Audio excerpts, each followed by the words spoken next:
Les contraintes d'installation d'une extraction dans un local. L'installation d'un système d'extraction dans un local, notamment pour une activité de restauration, est soumise à plusieurs contraintes techniques, réglementaires et administratives.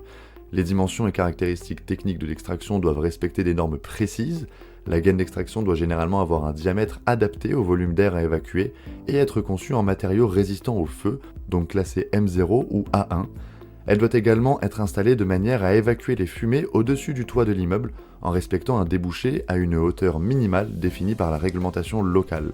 Sur le plan administratif, plusieurs autorisations peuvent être requises. D'abord la copropriété. Dans un immeuble en copropriété, l'installation d'une extraction implique souvent une modification des parties communes, par exemple la façade ou la toiture. Une autorisation de l'Assemblée générale et des copropriétaires est alors indispensable.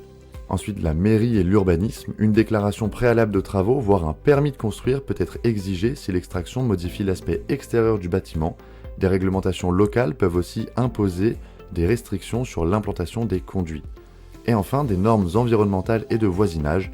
L'extraction doit limiter les nuisances olfactives et sonores pour les riverains, ce qui peut parfois nécessiter l'installation de filtres ou d'un caisson d'insonorisation. Les risques principaux pour le commerçant sont d'abord le refus d'autorisation par la copropriété ou la mairie, mais aussi des sanctions en cas d'installation non conforme, et enfin d'éventuels conflits avec le voisinage. Alors pour se prémunir, il est conseillé de réaliser une étude technique préalable et de consulter un bureau d'études spécialisé avant toute installation.